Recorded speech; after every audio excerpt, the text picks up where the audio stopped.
Bonsoir ou plutôt bonne nuit à toutes et à tous. Il est presque minuit quand je vous sors cette critique. Elle ne sera pas longue, sans spoilers.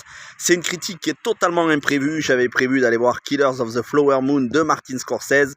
Mais comme il dure 3h30, il y avait assez peu de séances. Donc j'irai le voir en fin de semaine.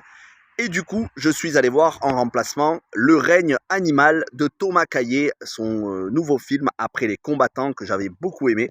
Cette fois-ci, Le règne animal avec Romain Duris et Adèle Exarchopoulos, un film fantastique qui nous parle, selon le synopsis, alors je vais essayer de ne pas rentrer dans les spoilers pour vous garder un maximum de surprises, qui nous parle d'un autre monde où certains humains se transforment en animaux et on va suivre un père et son fils qui vont essayer de retrouver la femme et la mère qui s'est transformée en animal et pour ça ils vont voyager à travers la France et notamment dans les Landes avec de très très beaux décors naturels.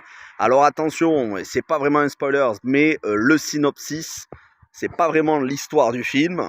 Vous verrez, il y a quand même le synopsis, c'est juste un trompe-l'œil. Voilà, c'est un trompe-l'œil et l'histoire est assez différente du synopsis. Alors, qualité et défauts, ce film a des qualités et des défauts. Mais j'ai envie de dire, c'est malheureusement c'est un film français. Quand je dis malheureusement c'est un film français, c'est-à-dire que nous les Français on a de très bonnes idées et malheureusement on les exécute très souvent de manière maladroite. On va pas assez loin, on va pas au bout des idées qu'on pourrait avoir et on se retrouve avec un film qui aurait pu, parce que ça lorgne du côté des X-Men, et notamment on avait eu Vincent n'a pas d'écailles qui était sorti il me semble en 2013, Vincent n'a pas d'écailles avec un homme, donc un homme poisson, un film à tout petit budget. Ici, on aurait pu lorgner du côté des X-Men, mais avec un propos plus intelligent que les X-Men, c'est-à-dire tout simplement l'adaptation de l'humain à l'animal, la tolérance de l'humain envers l'animal. Et malheureusement, même si c'est le fond du sujet, l'exécution est très maladroite parce que c'est un film qui dure presque 2h10. C'est très long, je me suis ennuyé à de nombreux moments. À de nombreux moments, j'ai regardé mon téléphone pour voir quelle heure est-il, combien il restait de temps. Et malgré tout, il y avait des passages qui étaient très émouvants. À certains moments, le film vous prend aux tripes. À certains moments, presque, vous avez une petite larme à l'œil.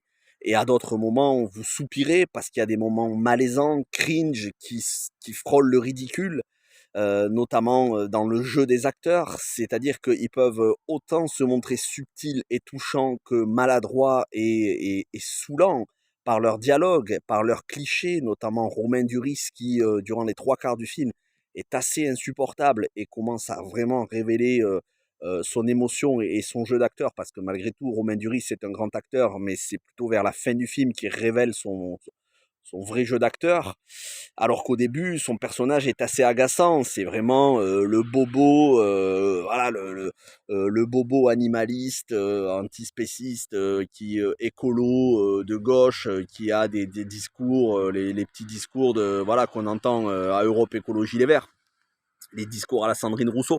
Et c'est franchement, au début, c'est agaçant. Et puis petit à petit, le personnage commence à se révéler, à révéler ses faiblesses, à révéler, voilà, il est à fleur de peau et quand il est beaucoup plus naturel, franchement, ça passe beaucoup mieux. Et alors à la fin, il est très émouvant. Et c'est pareil pour le jeune acteur. Alors je crois que son nom c'est Paul Kircher qui joue son fils. C'est pareil, à de nombreux moments, on frôle le ridicule sur le jeu. Il est bougon et il est assez désagréable dans son interprétation. Et à d'autres moments, il est subtil, il est naturel, il est touchant. Surtout que le scénario tourne en grande partie autour de lui. Seule Adèle Exarchopoulos est irréprochable, comme j'ai envie de dire bien souvent. Adèle Exarchopoulos, de sa première à cette dernière scène, est excellente. Mais bon, c'est une très grande actrice. Donc voilà, il y a beaucoup de bonnes choses, mais il y a aussi des mauvaises choses. Certes, c'est intimiste, c'est normal, on est sur un film français qui se veut un film d'auteur, hein, ne vous entendez absolument pas à un blockbuster. Mais malheureusement, c'est trop intimiste parfois, un peu trop naturaliste dans sa réalisation. C'est-à-dire que c'est dénué de musique quasiment tout le film. On a de la musique vraiment sur les 20 dernières minutes. Sur un film de 2h10, c'est assez long. Donc, bah, si le film avait duré 1h30, 1h40, ça aurait été bien mieux. Je me dis que si ça avait été un film à l'américaine, mais attention, à l'américaine, ça veut pas dire un film Marvel. À l'américaine, on a des films d'auteurs qui sont, je pense à Scott Cooper, avec Les Brasiers de la colère, ou beaucoup d'autres films. On a des films d'auteurs qui sont exceptionnels, qui vous prennent aux tripes. Mais on aurait eu quelque chose peut-être qui aurait pris un peu plus aux tripes, qui aurait été plus rythmé, parce que voilà, il y a beaucoup de moments contemplatifs et au-delà des moments contemplatifs, il y a des moments où vraiment on fait durer pour rien dire en fait, tout simplement. Il y a des séquences entières qui ne servent à rien dans le film. Je vais pas les commenter. Vous regarderez le film si vous voulez. Et il y a d'autres séquences qu'on aurait aimé qui durent un peu plus longtemps, qui sont un peu plus développés, surtout quand on voit ces humains qui ont évolué en animaux. C'est les passages les plus touchants du film, quand on voit à la fois leur détresse dans le regard de ces anciens humains qui petit à petit perdent la parole pour se transformer véritablement en animaux. Au début, on en a peur et ensuite on voit toute la beauté de ces animaux et notamment à travers un qui devient un aigle petit à petit. Voilà, il y a de l'émotion, c'est touchant, mais c'est beaucoup trop long pour ce que ça veut raconter. Et la réalisation n'est pas au niveau, c'est trop intime et c'est trop minimaliste. C'est dommage, il y avait vraiment des bonnes idées, mais bah, c'est les films d'auteurs français, c'est les films de genre français. Malheureusement, on n'arrive pas à faire comme les Américains.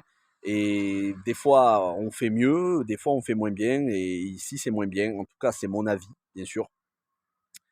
Donc, je vous encourage quand même à voir le film. Est-ce qu'il faut aller le voir au cinéma? En ce moment, il n'y a pas grand-chose d'intéressant, mis à part le nouveau Martin Scorsese. Donc, allez voir celui-ci. Et c'est franchement bien plus intéressant que Expendables 4. Hein, voilà. Expendables 4, vous avez vu la bande-annonce, vous avez vu le film. Euh, Allez voir le règne animal par rapport à Expendables 4, ça c'est sûr et certain.